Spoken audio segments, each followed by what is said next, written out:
Curse and Ackerman find Vampire on the roam. Crash down with some Ferromancy. GALA zoning off Dudu. Still pretty tanky. Vampire here, but look at the other side. Here comes Junjia. Dudu in. The flag. The drag. Vampire survives, and now not staked, not in the sunlight. Yeah, Vampire flash heal burnt. We see Junjia burn that flash as well. So a great job from MIBR to get a lot of summoners out.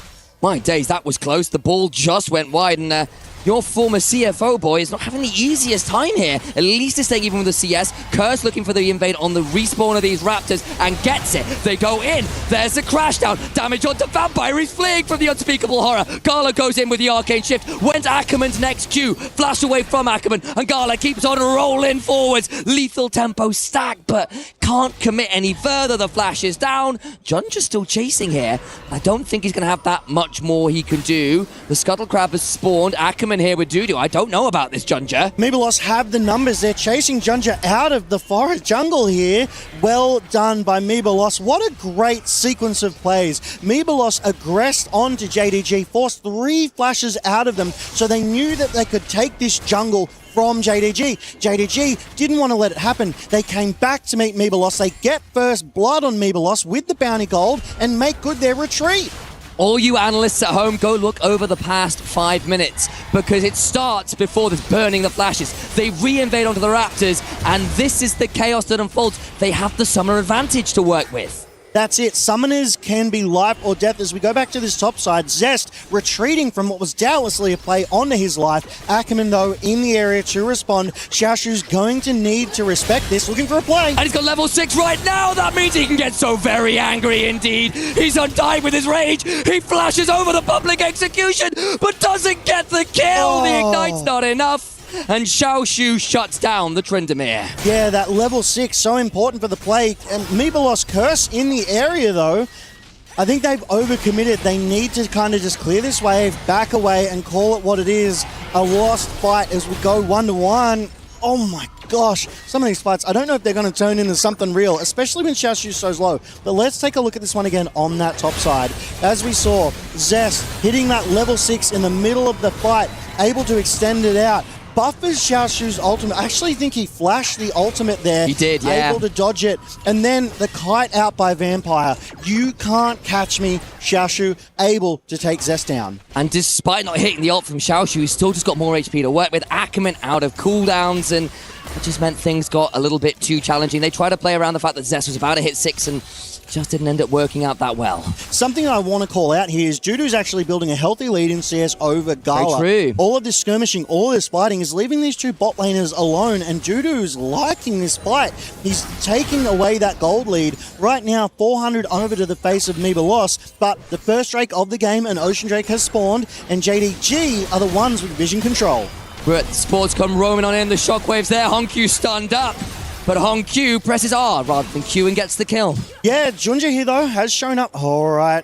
I was going to say if there was any follow-up, they would have been able to get Ackerman, but Ackerman plays that one nice and safe. That shockwave did so much damage so early. Yeah, and even with only a mana crystal in inventory, it's not even an amp tone, still manages to get enough done there onto the Syndra, which had otherwise been having some very good trades on screen in the early lane. In the near future, I am expecting a Paranoia to be pulled. You can play towards potentially Zest with that. You could try and jump on someone like HongQ if you get the opportunity, but he's not going to be in too much danger there right now. Merc Tread's value already very high. I love some Merc Treads. It really reduces the amount of time that you're stuck in that CC, but we do see JDG, they've started up these grubs, and as you were saying, Paranoia now available for... Oh my goodness. And it's the shotgun R into Scout of the Week, but HongQ's able to speed away. Now the turnaround. As in goes Vampire, he gets a Command Protect, which sets up for the easiest shockwave of HongQ's life. The fight's not done though. MIBR though trying to repel JDG. Buffers through with the Zenith Blade. Xiaoxu's own ult is turned around from though with a good flash. Now Dudu's here with the culling. Looking to pick up a kill, can't quite do it. All the while Junjia wasn't even here because he was doing the grubs. Response from Vampire critically caught Curse in that shockwave which dragged him under the turret, and there was nothing for him to do. Eyes on the gold as it stands, only a couple hundred to JDG, but they have gotten themselves those early grubs, and they've kind of weathered some of the early storm that could have gone wrong, but Zest over the wall finds GALA. He's got an R button. That means he can make his rage undying. Crash down from Ackerman. What does GALA have to work with? A flash and a dream. We'll have the turret aggroed on him, but it's just a spinning slash through, and the Ezreal is decapitated. Yeah, Ackerman had to go in there to take those turret shots to tank it up for Zest to be able to successfully die, but on the other side of the rift, returning the favor, the other top laner trying to get something else, but he doesn't have his support with him. And also the Nocturne is here, does not have the paranoia, so Xiaoxu could be in danger. TP in from the, I want to say the Rel here, who's got the spellbook. that's it. Spellbook is so flexible. I love the options that it can bring to you. Ackerman trying to catch Xiaoxu, gets a good ward down, keeps them here. Xiaoxu will respond. Feisty in the mid lane. He is not feeling so feisty anymore as a command protect, and a clockwork wind-up is good. More than good enough to pick up the kill on Feisty. Yeah, no flash on Feisty there. Forced to just walk away. Whoa! In comes the paranoia. It ain't done yet. Flashes over the flag and the Dragon of Fear from the unspeakable horror. And Curse turns it around 1-for-1. Cataclysm comes down. I don't know about the extended trade though. Junjia has to back away, burns the ult to very limited avail. Curse was doing so much damage. I was actually concerned Junjia wasn't even going to win that 1v1 trade. They respect it and back away from one another there. This is a very bloody game. We're 11 minutes in. There's 7 kills gone over. That just got caught up for a second or two, but the crash down will leave that away. MIBR lost starting at the Dragon. That's it. MIBR lost first to this Dragon. Ackerman cleared out that vision, had a little tussle with Vampire. The poke is there. They're zoning them away. Only 2 members of JDG here right now. GALA back of the Dragon Pit. There goes the paranoia. Junjia wins the smite. The shockwave's on. The magnet storm follows. And they try to turn around Xiaoxu with the backside. Gets damaged down. Junjia gets that kill on the Rel. The flag and drag out. Zest is angry. But does he survive? And Vampire flashes for the CC. Cataclysm. Dudu survives. But the rest of the team ain't having so much fun. The barrier gives itself a vigilance. But again, Vampire. The shield is in. And the double tap's hard enough to bring down the Ezreal. Dudu played around that blue buff spectacularly. He popped that barrier. GALA was unable to land skill shots because he was just hitting the blue buff, but it still wasn't enough for Dudu to execute any heroics in the backside of that. JDG walk out of that one. 8 and 3, 1.5k gold up as they're playing patiently. GALA over the backside. That paranoia is ripped, the TP committed, but Vampire is just herding Ackerman away here. Tanks some of that culling, protecting the backline of HongQ and GALA. Zest is trying to get something done, but he just gets brought so low. Vampire, Zenith Blade Q. The fight's done. Xiaoxu's in the backline. There's nothing MIBR could do. Turns out that was just a dying rage. The unpart was unfortunately not there, and Vampire, oh, he's the undead one, right? It's in the name. Shows the Tryndamere how it's really done. There's a look at the damage in that fight as well. Xiaoxu popping off on that, and Bessa got in and can't really at threat here. Not quite down, and he just burns out. He doesn't pull the ult, and he just burns away. I don't know whether he had the ult available. My impression was he did, and he just didn't expect that extended burn. I don't think he expected that amount of damage. Yeah. Every skill shot from HongQ landed, took him below 25%. The flag and drag helped. The burn came through and ended him. Now, JDG, they're overloading this bot side. Rift Herald takes the bot side tier 1. We see Junjia rushing it into that bot side tier 2. That gold lead that Zest did have has kind of disappeared. Sure, you've got this Ravenous Hydra for a bit more sustain, but you go for the all-in right now. I'm not sure you win unless you bring everyone. 5v1! They're going to try and make it happen. There's the public execution. JDG Gaming! Look at the turnaround. The color comes on down. The damn dying range is there. The unleashed power gets the shutdown. Unspeakable horror there as well will force Xiaoxu away. Absolutely everyone not named GALA was in the top lane. Whoa! They immediately let rip with the TP. They brought 5 members to that top lane. The way JDG responded, though, and were able to turn it around, but MIBR still come out on top. Well played by them to pull the trigger. Junjia, the only one to go down from JDG, but it is something. It is signs of life from MIBR here. The problem is JDG got members with HP, so they're going to be able to play for this top turret. GALA was alone in mid, got most of the plates there. Yes, you did kill Junjia though, so the smite's off the table. Potentially you can play for the dragon. The problem is, sure, you get a kill. You're now down 3,000 gold, and that's before the turret's fallen. Yeah, but I mean, you can't play for another dragon for 4 minutes because JDG got it before the fight. Hang on. Yeah. Really? Yeah. Oh, I said, did GALA get that earlier as well? I think, oh no, Junjia's dead. They can go for the dragon. No, you're right. I missed that with the violence. Whoops, there we go. That's it. They snuck the Drake while MIBR were looking to the top side as they look again to this bot side. Xiaoxu under pressure one more time. There is no ult on Zest, but will it matter as Dudu gets a few more of those vigilance autos down, and the kill is good. Zest does not eat another turret shot. He's out. Has to be single-digit health. Uh-oh. 2 members from JDG. They're hunting him though. He's looking for that reset. I don't blame him. How he's got 2 seconds on the ult, 1 second on the ult. It's there, but not in time. He falls regardless, and Dudu is unfortunately now in a 1v2, and HongQ is just going to keep throwing down tomatoes. Oh my Not God. a bad attempt. I will give it to him, but HongQ's got the burn. Oh my goodness, Dudu was working overtime and it still was not enough to try and get one back, but the collapse from JDG. MIBR overloaded that bot side just to get that one kill, and Zest nearly went down for it, as we see here. Zest starts trading with Xiaoxu, Ackerman coming in, Dudu from the top lane. Ackerman goes in to get the aggro, but unfortunately goes too far away, so it goes over to Zest, so he's forced to flash, and JDG respond. They're rushing from mid. Vampire Junjia, they get the orb to get the vision, so they know that Zest is behind this alcove. Junjia with the perfect spotted dragon flag spawned. I feel like this will be a JDG third dragon, and that will put them on soul point. That will put a win condition and a timer in play. I mean, it's already less than 50%. MIBR aren't even close to this one. And look, you've drafted for a burst comp. You've drafted for Nocturne to ult into a side lane.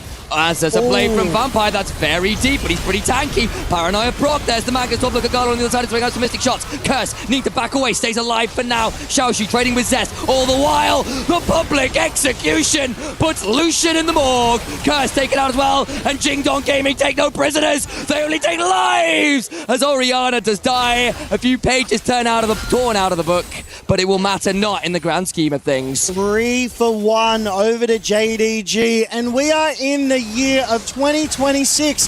Why are we putting full Cullings into Leonas? Have we not learned? As JDG Gaming, they take the fight, they will take the Baron, and inevitably march down on the nexus of MIBR because there's so many advantages. It's 4.5k gold. They're going to reset and buy some items, but let's take a look at this one again. It starts out pretty innocuously. Vampire, flash E forward, is taken over the wall, but the Protoplasm Belt keeps Vampire alive. The healing comes through, and Dudu, you've already spent everything. JDG collapse, take him out. The Cataclysm locks MIBR in. It's lucky they got something back. Yeah, literally had the scatter Zhonya's and then flashed to get at least an R button down, but that was as best you could do. Feisty gets something, gets a few pages out of the book, but let's be real, 1 kill, couple assists. HongQ's right back where he started. I don't think he's going to care too much about that. Junjia now with the Guardian Angel. GALA edging towards a Shojin himself. We're nearly at what will likely be a Death's Dance or a Guardian Angel for the Ambessa. 3,500 gold, soul point. The list just keeps going. Oh, flash forward. It is indeed, and it's a Cataclysm to follow that flash. And HongQ, well, I said it would be relatively easy to pick up another kill. What do you know? It was. Jarvan sets it up, and HongQ knocks him down. There's that classic wombo combo you were talking about in the draft, right? It's Junjia diving forward with that Cataclysm, that shockwave coming out of HongQ on that Oriana. You are dead before you can even react. The aggressive flash forward, but they are marching on the Nexus. 5 versus 4, it's a good stun. GALA gets chunked but not down. JDG in the river first. Control wards in the lime bush, in the banana bush. They do have the priority, they have the control. It is up to MIBR to force their way in here. All the while, look at Xiaoxu looking for an angle, looking to find something in. Feisty loses a third. All the while, GALA throwing out mystic shots, and Essence Flux is looking to get a bit more poke down, a bit more damage. Ackerman eats some of it. At the front of the line is this poor Iron Horsewoman. They go into the Paranoia, trying to get to the backline. HongQ HongQ survives. The Undying Rage is there, but again, it feels like a lie. Dudu gets something. HongQ goes golden. Feisty buys a moment, but just gets melted as Junjia brings him down with a Dragon Strike. Yeah, Dudu was able to 1v1 GALA on the backside, but what's MIBR supposed to do when all of their damage was on Dudu and it's gone? JDG able to win the rest of that teamfight handily, secure this Mountain Drake and Mountain Soul. They're going to be just that much harder to kill for the rest of this game, but I don't see it lasting that much longer. Look, Curse and Zest, full sent, credit to him. You know what you have to do as a Trendemir and a Nocturne when your back's against the wall. But HongQ, he's got so much move speed with a Rocket Belt, with a Medjais, with a Zhonya's. How on earth do you kill this man in time? And he just walks away and the book is nearly full. He's got 1 page remaining and that's just to sign the credits at the end of the game.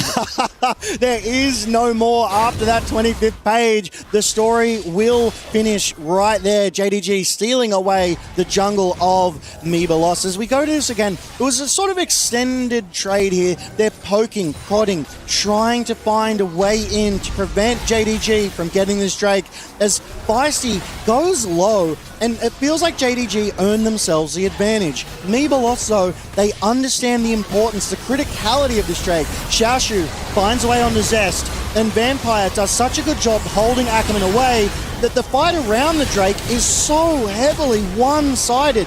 Yes, Dudu gets GALA, but MIBR just had no damage to stop JDG. That was like 3 flashes in every ultimate to try and kill HongQ, and he still survives. Like, they legitimately could do no more there other than have Dudu as well, but again, he gets GALA. That's not bad. The problem is at this point, you're 5,000 gold down, you're into Mountain Soul as a burst comp. There's no Serpent's Fang here. This is going to be a very tough time. Ackerman throws down a Magnet Storm, but unfortunately, it's easy enough to split those poles apart. Zest goes undying, but again, you can only be so angry for so long. The Cataclysm down. Junjia gets the kill. Unstoppable. A double for another one of those LCP imports. A triple to Junjia, who might even be able to pick up another. What a blowout of a fight. It's a clean ace over to JDG from the LPL, and it looks like they want to close this game out here and now. 30 plus seconds before anyone from MIBR is able to respawn and try and defend these Nexus turrets, and the wave is here. It's going to end now. The Nexus turrets are broken in a matter of moments. JDG saw the flexes, saw the creativity in the draft, and smiled. The mid-game fights were too much. The Trendemir value was stifled, and Jingdong Gaming proved again to be that little bit too lethal. Yeah, it definitely felt like they were kind of out of their depth there, MIBR, into the likes of this JDG team. They have seen it all before, and yes, MIBR threw that creative angle at them, but it just wasn't enough. JDG were able to play around it. When he went angry, they were able to break away and just wait it out, even then fight around him, able to take out other members of MIBR before Zest was able to be killed. Great discipline from JDG. Great number of kills for HongQ as well, who popped off on the Orianna. But to pop off next, well, it's the desk, isn't it? I'm sure I have a few things to say about the game. Thank you, casters. Yes, getting ready to pop off here after that JDG victory in game number 1. Pretty solid win from the boys over at JDG. MIBR trying to throw in kind of a curveball. It was Trendemir. It wasn't Olaf. We weren't huge fans of the Trendemir, and it didn't really get a whole lot of value. I saw what MIBR were trying to do, and at least early on, you know, for the first 15 minutes or so, as you were saying, Jamada, it was kind of even gold-wise, but afterwards, JDG just kind of put them in the grave. I've played these games before as a occasional minor region enjoyer, traditionally, and honestly, sometimes even our third seeds over from Europe against the better teams. But again, yeah, unfortunately, it does come down to just that first 15 minutes of play being, you know, strong in terms of mechanics, right? You could even see it despite being several thousand gold down later on in the game. You know, MIBR were doing a pretty good job of keeping up. Like, it wasn't impossible for them to win these.